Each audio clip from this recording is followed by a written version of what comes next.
que le jubilé produira dans votre vie. Quatrième bénédiction, liberté, toute chaîne brisée travail 8 acte 16. Bonjour à tous, dans cette vidéo nous allons parler des 50 bénédictions que le jubilé va produire dans votre vie. Le jubilé est un moment spécial de rafraîchissement spirituel et de restauration. En fait, la Bible décrit le jubilé comme un moment où les esclaves sont libérés, les dettes sont annulées. Alors Bildad le Shuhite répondit et dit: Jusqu'à quand diras-tu de telles choses, et les paroles de ta bouche seront-elles comme un vent impétueux? Dieu pervertirait-il la loi? Et le Tout-Puissant pervertirait-il la justice? Si tes enfants ont péché contre lui, il les a aussi jetés entre les mains de leurs transgressions. Mais si vous cherchez Dieu tôt le matin, et demandez la miséricorde au Tout-Puissant. Si vous êtes pur et droit, certainement il se réveillera bientôt pour vous et restaurera la demeure de votre justice. Vos débuts, en effet, auront été modestes, mais votre dernier état deviendra extrême. Car, je vous prie, demandez maintenant aux générations passées, et préparez-vous pour le contre-interrogatoire de vos parents. Parce que nous sommes d'hier et que nous ne savons rien, car nos jours sur terre sont comme une ombre. Ne vous enseigneront-ils pas, ne vous parleront-ils pas et ne retireront-ils pas des paroles de leur cœur? Les roseaux peuvent-ils pousser sans beau? Ou l'espadon grandit-il sans eau? Toujours dans sa verdure, mais non coupée, mais avant toute autre herbe, elle se dessèche. Ainsi sont les chemins de tous ceux qui oublient Dieu, et l'espérance de l'hypocrite périra. Dont l'espoir est anéanti, et votre confiance sera comme une toile d'araignée. Il s'appuiera contre sa maison, mais elle ne tiendra pas, il s'y accrochera, mais il ne tiendra pas. Il est frais au soleil, et ses pousses poussent sur son jardin. Ses racines s'entremêlent, à côté de la source, aux pierreux attentifs. Si Dieu le consume de sa place, celui-ci le reniera en disant: Je ne t'ai jamais vu. Voici, c'est la joie de son chemin, et d'autres sortiront de la poussière. Voici, Dieu ne rejettera pas les hommes droits, ni ne prend la main des malfaiteurs. Jusqu'à ce que le rire remplisse ta bouche, et tes lèvres de joie. Ceux qui te haïssent seront revêtus de confusion, et la tente des méchants ne sera plus. Job 8, 1, 22. Et il vint à Derbe et à Lystre. Et voici, il y avait un certain disciple nommé Timothée, fils d'une femme juive qui était croyante, mais d'un père grec, dont les frères qui étaient à Lystre et à Iconium ont rendu un bon témoignage. Paul voulait qu'il l'accompagne, et le prenant, le circoncis, à cause des Juifs qui étaient dans ces lieux, parce que tout le monde savait que son père était grec. Et comme il traversait les villes, il leur remettait pour qu'ils les observent les décrets qui avaient été établis par les apôtres et les anciens à Jérusalem. De sorte que les églises étaient confirmées dans la foi, et leur nombre augmentait chaque jour. Et passant par la Phrygie et la province de Galatie, ils furent empêchés par le Saint-Esprit de prêcher la parole en Asie. Et quand ils arrivèrent en Mysie, ils avaient l'intention d'aller en Bithynie, mais l'Esprit ne le leur permit pas.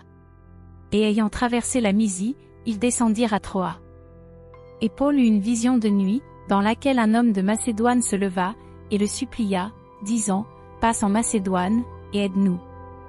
Et immédiatement après cette vision, nous avons cherché à partir pour la Macédoine, concluant que le Seigneur nous appelait à leur prêcher l'Évangile. Et naviguant de Troa, nous nous sommes dépêchés sur une route droite vers Samothrace, et le lendemain vers Néapolie.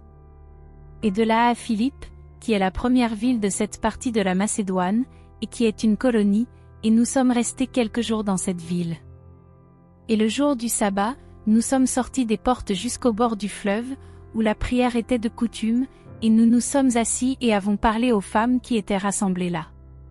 Et une certaine femme, nommée Lydia, une marchande de pourpre, de la ville de Thyatire, et qui servait Dieu, nous a entendus, et le Seigneur a ouvert son cœur pour prêter attention à ce que Paul avait dit. Et après avoir été baptisée, elle et sa maison nous supplièrent, disant: Si vous avez jugé que je suis fidèle au Seigneur, entrez dans ma maison et demeurez grec. Et nous y contraint. Et il arriva que, comme nous allions à la prière, nous rencontrâmes une jeune femme, qui avait un esprit de divination, qui, par la devinette, apportait un grand profit à ses maîtres. Elle, à la suite de Paul et de nous, s'est écriée en disant: Ces hommes, qui nous annonce la voie du salut, son serviteur du Dieu Très-Haut. Et cela, elle l'a fait pendant plusieurs jours. Mais Paul, troublé, se retourna et dit à l'esprit, « Au nom de Jésus-Christ, je t'ordonne de sortir d'elle. » Et en même temps il est parti. Et quand leurs maîtres virent que l'espoir de leur profit était perdu, ils arrêtèrent Paul et Silas, et les conduisirent sur la place, en présence des magistrats. Et les présentant aux magistrats, ils dirent, « Ces hommes, étant juifs, ont troublé notre ville. Et ils nous exposent à des coutumes qu'il ne nous est pas permis de recevoir ou de pratiquer, puisque nous sommes romains. » Et la multitude se leva contre eux, et les magistrats, déchirant leurs vêtements, les firent flageller avec des verges. Et leur ayant donné beaucoup de coups, ils les jetèrent en prison, ordonnant au geôlier de les garder en sécurité. Qui, ayant reçu un tel ordre, les jeta dans la prison intérieure, et leur attacha les pieds dans les ceps. Et vers minuit, Paul et Silas priaient et chantaient des hymnes à Dieu, et les autres prisonniers les écoutaient. Et soudain, il y a eu un si grand tremblement de terre que les fondations de la prison ont bougé, et immédiatement toutes les portes ont été ouvertes, et les prisons de tout le monde ont été libérées.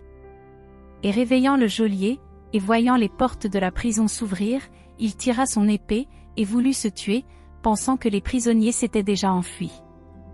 Mais Paul s'écria d'une voix forte, disant, « Ne te fais pas de mal, car nous sommes tous ici. » Et, demandant de la lumière, il sauta dedans, tout tremblant, il se prosterna devant Paul et Silas.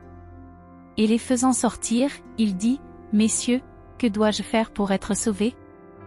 Et ils dirent, « Crois au Seigneur Jésus-Christ, et tu seras sauvé, toi et ta maison. » Et ils lui annoncèrent la parole du Seigneur, ainsi qu'à tous ceux qui étaient dans sa maison.